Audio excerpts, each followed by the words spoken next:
ನನ್ನೇನೋ ಮೊನ್ನೆ ಮಂಡ್ಯದಲ್ಲೂ ಮಾತನಾಡಿದ್ದಾರೆ. ನಾನು ಅವ್ರ ಹತ್ರದಲ್ಲಿ ನೋಡಿರೋನು. ಕರಪ್ಷನ್ ಅವ್ರ ಬಾಯಲ್ಲಿ ಕಡಿತದೆ ಅಂದರೆ ನಾನು ಉಪಯೋಗಿಸಿದ್ರೆ ಅದು ಏನೇನೋ ಆಗುತ್ತೆ. ನಮಗೆ ನನ್ನ ಹತ್ರ ಇರೋ ಯಾರು ಸ್ನೇಹಿತರು ಅಂಥ ಪದಗಳನ್ನ ಉಪಯೋಗಿಸೋಕ್ಕೆ ಒಪ್ಪಕ್ಕಲ್ಲ.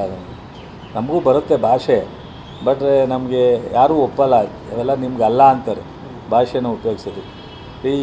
ಇವರು ಟಿಕೆಟ್ ಕೊಡೋಕ್ಕೆ ಹೆಂಗೆ ಫಿಕ್ಸ್ ಮಾಡ್ತಿದ್ರು, ಅಥವಾ ಬೇರೆಯವ್ರ ಸೋಲ್ಸೋಕ್ಕೆ ಯಾವ ಕ್ಯಾಂಡಿಡೇಟ್ ಹಾಕೋಕ್ಕೆ ಅದಕ್ಕೆ ಮಾತಾಡ್ತಿದ್ರು, ಎಲ್ಲ ಗೊತ್ತಿದೆ ರೀ.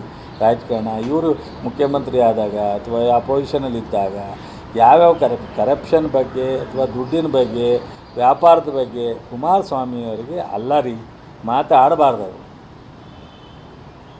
ಆಡಬಾರ್ದು. ಅವ್ರಿಗೆ ಈಗ ನೋಡ್ರಿ, ಅವ್ರ ನೈತಿಕತೆ ಅನ್ಕೋತಾರೋ ಅದನ್ನು ಜವಾಬ್ದಾರಿಯುತ ಸ್ಥಾನ ಅನ್ಕೊಂಡು ಮಾತಾಡಲ್ವೋ, ಅವ್ರು ಆಡಬಾರ್ದು ರೀ. ಮಾತಾಡೋಂಗಿದ್ರೆ ಎದುರುಗಡೆ ಬಂದು ಮಾತಾಡಬೇಕು.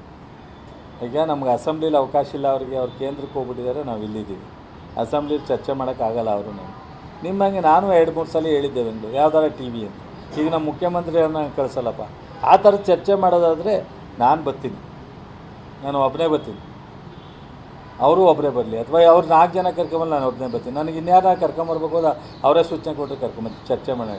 4 ಜನ ಟಿ ವಿ ಅವ್ರ ಮುಂದೆ ಚರ್ಚೆ ಮಾಡೋಣ.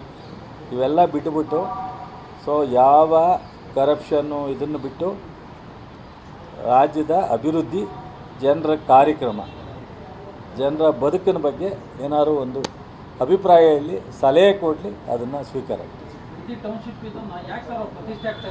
ಪ್ರತಿಷ್ಠೆ ಆಗಿ ತಗೊಂಡಿಲ್ಲ, ಇದು ಮಾಡೋದು ಸೂಕ್ತ ಅಂತ ಹಲವಾರು ಒಪಿನಿಯನ್ ಬಂದಾಗ ಮಾಡಿದೆ. ಇವತ್ತು ಅದನ್ನು ಕುಮಾರಸ್ವಾಮಿ ರಾಜಕೀಯ, ಅವರು ರಾಜಕಾರಣ ಮಾಡದೇ ಇದ್ದರೆ ಮುಂದಿನ ಚುನಾವಣೆಗೆ ಏನಂತ ಹೋಗ್ತಾರೆ? ಹಿಂದೆ 5 ವರ್ಷ ಮಾಡಿರೋ ಕಾರ್ಯಕ್ರಮದಿಂದ ತಾನೇ ಸೋತಿರೋದು ಅವರು. ಮುಂದೆ ಹೋಗ್ಬೇಕಂದ್ರೆ ಏನಾದ್ರು ತೀಟೆ ಮಾಡಬೇಕಲ್ಲ. ಮುಂದೆ ಯಾವ ಕಾರ್ಯಕ್ರಮ ಅನೌನ್ಸ್ ಮಾಡೋಕ್ಕೆ ಅವ್ರ ಹತ್ರ ಏನಿದ್ದು? ಸಬ್ಸ್ಕ್ರೈಬ್ ಬಟನ್ ಮೇಲೆ ಕ್ಲಿಕ್ ಮಾಡಿ ಹಾಗೂ ನಮ್ಮ ಹೊಸ ವಿಡಿಯೋಸ್ ಅಪ್ಲೋಡ್ಗೋಸ್ಕರ ಪಕ್ಕದಲ್ಲಿ ಕಾಣುವ ಬೆಲ್ ಬಟನ್ ನಮ್ಮೆಲ್ಲ ವಿಡಿಯೋಗಳನ್ನ ಲೈಕ್ ಮಾಡಿ, ಶೇರ್ ಮಾಡಿ ಹಾಗೂ ಕಮೆಂಟ್ ಮಾಡಿ.